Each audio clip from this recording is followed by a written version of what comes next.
श्री गणेशाय नमः। भक्तगण, आज मैं माघ मास के कृष्ण पक्ष की चतुर्दशी तिथि को मनाया जाने वाला नरक निवारण चतुर्दशी व्रत के बारे में चर्चा करने जा रहा हूँ।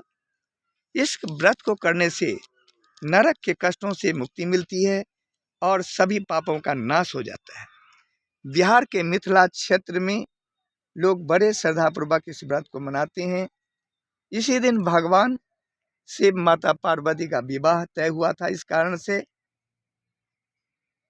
इस व्रत का विशेष महत्व दिया गया है। इस व्रत को माघ शिवरात्रि के रूप में भी मनाई जाती है और इस दिन तिल बेर का दान किया जाता है। इससे शत्रुओं का भय दूर हो जाता है।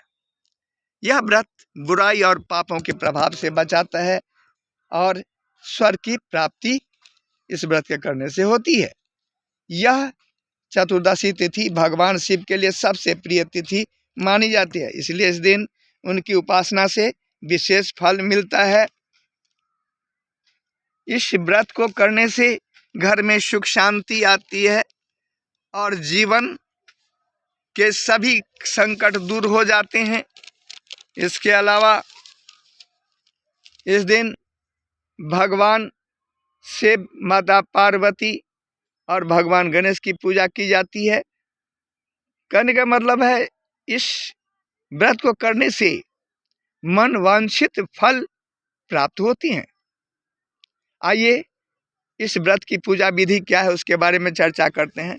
इस दिन सूर्योदय से पहले उठकर स्नान करें, फिर स्वच्छ वस्त्र धारण करके पूजा स्थल में जाकर व्रत का संकल्प करें।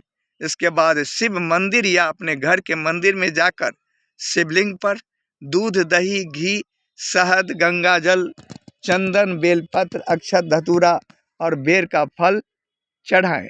इस दिन शिवलिंग का दूध, दही, घी, शहद और गंगा जल से अभिषेक अवश्य कराएं।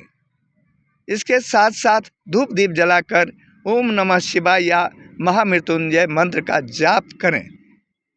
दिन भर उपवास में रहें, फिर शाम के समय सूर्यास्त के बाद तिल, बेर और सेम का फल खाकर व्रत का पारण करें। आइए इस वर्ष 2026 में नरक निवारण चतुर्दशी व्रत माघ मास में कब है उसके बारे में चर्चा करते। इस वर्ष 2026 में यह व्रत दिनांक 17 जनवरी 2026 दिन शनिवार को होगा।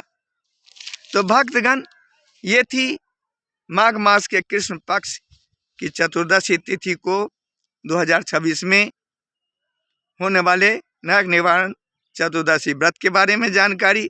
अगर मेरा वीडियो पसंद आ गया हो तो मेरे इस चैनल को लाइक एवं सब्सक्राइब करें, साथ ही अपने साथियों को भी शेयर कर दें। अगले वीडियो तक के लिए आपसे विदा चाहता हूँ। जय भोलेनाथ।